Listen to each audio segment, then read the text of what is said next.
സ്നേഹമായി, സ്നേഹ സാന്നിധ്യമായി, സ്നേഹചുംബനമായി, സ്നേഹ ആലിംഗനമായി, സ്നേഹസാന്ത്വനമായി അവൻ കടന്നു വരുവാൻ ആഗ്രഹിക്കുന്നു.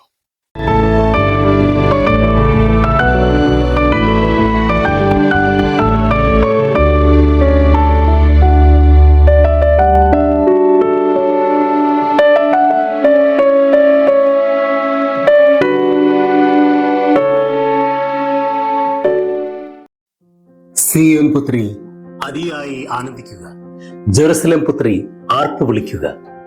നിന്റെ രാജാവ് നിന്റെ അടുക്കലേക്ക് വരുന്നു. അവൻ പ്രതാപവാനും ജയശാലിയുമാണ്. അവൻ വിനയാന്വിതനായി കഴുതക്കുട്ടിയുടെ പുറത്ത് കയറി വരുന്നു. ഇന്ന് ഓശാന ഞായർ വളരെയധികം പ്രാർത്ഥനയോടും ഒരുക്കത്തോടും കൂടി നമ്മൾ ആഘോഷിക്കുകയാണല്ലോ. ക്രിസ്തുനാഥൻ ജെറുസലേമിലേക്ക് പ്രവേശിക്കുന്നതിനോടൊപ്പം നാമും വിശുദ്ധവാരത്തിലേക്ക് പ്രവേശിക്കുകയാണല്ലോ. പ്രാർത്ഥനയുടെയും പ്രായശ്ചിത്തത്തിന്റെയും പരിത്യാഗത്തിന്റെയും നാളുകളിലേക്ക്, ക്രിസ്തുനാഥന്റെ രക്ഷാകര ചരിത്രത്തിലെ രക്ഷാകര ദൗത്യത്തിന്റെ അവസാന നാളുകളിലേക്ക്, അവന്റെ പീഠാസഹനങ്ങളെയും കുരിശുമരണത്തെയും ഉത്ഥാനത്തെയും കൂടുതൽ ആഴമായി പ്രാർത്ഥിക്കുന്നതിനും ധ്യാനിക്കുന്നതിനുമുള്ള ഒരു സമയത്തിലേക്ക് നമ്മൾ പ്രവേശിക്കുകയാണ്. പരിശുദ്ധമായ ഒരു സമയം, പരിശുദ്ധമായ ഒരു വാരത്തിലേക്ക് നമ്മൾ പ്രവേശിക്കുന്നു. ഓശാന ഞായറാഴ്ചയിൽ 3 കാര്യങ്ങൾ ഓർക്കുന്നത് നല്ലതായിരിക്കും. ഒന്ന്, നമ്മുടെ ദൗത്യത്തെക്കുറിച്ച് എപ്പോഴും ബോധവാന്മാരായിരിക്കുക. വെല്ലുവിളികളെ അതിജീവിക്കുവാനായി പരിശ്രമിക്കുക. ക്രിസ്തുനാഥൻ തന്റെ ദൗത്യത്തെക്കുറിച്ച് എപ്പോഴും ബോധവാനായിരുന്നു.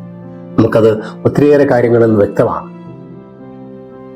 താബോർ മലയിലെ രൂപാന്തരീകരണത്തിൽ ആ രൂപാന്തരീകരണത്തിന്റെ മഹത്വത്തിന്റെ മലയിലായിരിക്കുവാനുള്ള പത്രോസിന്റെ പ്രലോഭനങ്ങളെ തള്ളിക്കളഞ്ഞുകൊണ്ട് തന്റെ മഹത്വമല്ല, മറിച്ച് മരണത്തിലൂടെ മാനവരാശിയുടെ രക്ഷയ്ക്ക് വേണ്ടിയിട്ടാണ് ഞാൻ വന്നതെന്നുള്ള ആ ഉറച്ച ബോധ്യത്തോടുകൂടെ, തന്റെ ദൗത്യത്തെക്കുറിച്ചുള്ള പൂർണ്ണമായിട്ടുള്ള ബോധത്തോടുകൂടെ അവൻ മലമുകളിൽ നിന്ന് ഇറങ്ങി ജെറുസലേമിലേക്ക് യാത്ര ചെയ്യുകയാണ്. ജെറുസലേമിലേക്കുള്ള യാത്ര മരണത്തിലേക്കുള്ള യാത്രയാണ്. എങ്കിലും അവൻ ഉറച്ച കാൽപ്പാടുകളിലൂടെ, ഉറച്ച തീരുമാനത്തോടെ, ദൃഢനിശ്ചയത്തോടുകൂടെ മുന്നോട്ട് പോവുകയാണ്. അതിനുശേഷം നമുക്കറിയാം, വിശുദ്ധ യോഹന്നാന്റെ സുവിശേഷത്തിൽ കുറെ ഗ്രീക്കുകാർ തന്നെ കാണാൻ വന്നിരിക്കുകയാണ് എന്ന് ഫിലിപ്പോസും അന്ത്രയോസും വന്ന് ക്രിസ്തുവിനോട് പറയുമ്പോൾ ഈശോ പറയുന്നുണ്ട്, എന്റെ സമയം അടുത്തിരിക്കുന്നു, എന്റെ ഹൃദയം അസ്വസ്ഥമാണ്, ഞാനിപ്പോൾ എന്താണ് പറയേണ്ടത്? പിതാവേ, ഈ മണിക്കൂറിൽ നിന്ന് എന്നെ കാത്തുകൊള്ളണമേ എന്ന് പറയണം. അല്ല, ഈ മണിക്കൂറിന് വേണ്ടിയിട്ടാണ് ഞാൻ വന്നിരിക്കുന്നത്. പിതാവേ, അങ്ങയുടെ നാമവും മഹത്വപ്പെടട്ടെ. അവൻ വളരെയധികം ബോധവാനായിരുന്നു തന്റെ ദൗത്യത്തെക്കുറിച്ചും തന്റെ മണിക്കൂറിനെ കുറിച്ചും. നമ്മുടെ ജീവിതത്തിനും ഒരു ദൗത്യമാണ്. ഒരുപക്ഷെ ഒത്തിരിയേറെ വെല്ലുവിളികൾ നിറഞ്ഞതായിരിക്കാം. കല്ലും മുള്ളും നിറഞ്ഞ വഴികളിലൂടെ പോകേണ്ടി വന്നേക്കാം.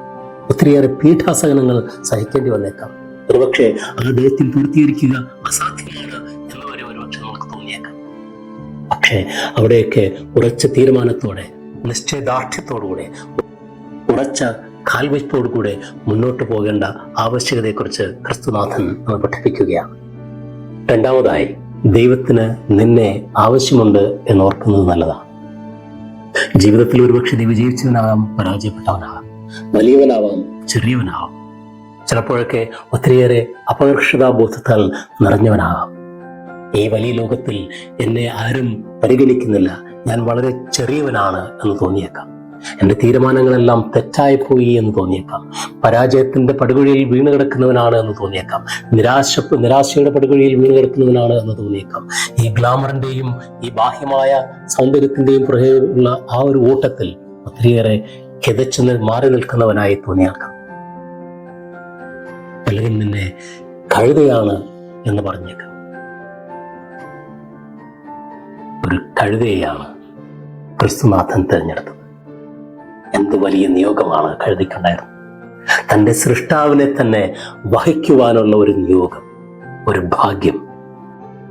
കർത്താവിന്റെ തിരഞ്ഞെടുപ്പുകൾ പലപ്പോഴും വ്യത്യസ്തമാണ്. മൂന്നാമതായി, ജെറുസലേമിലേക്ക് രാജകീയമായി ആർപ്പുവിളികളോടെ, ആരവങ്ങളോടെ പ്രവേശിച്ച ക്രിസ്തുനാഥൻ നിന്റെ ഹൃദയത്തിലേക്ക്, നിന്റെ ജീവിതത്തിലേക്ക് കടന്നു വരുവാൻ ആഗ്രഹിക്കും.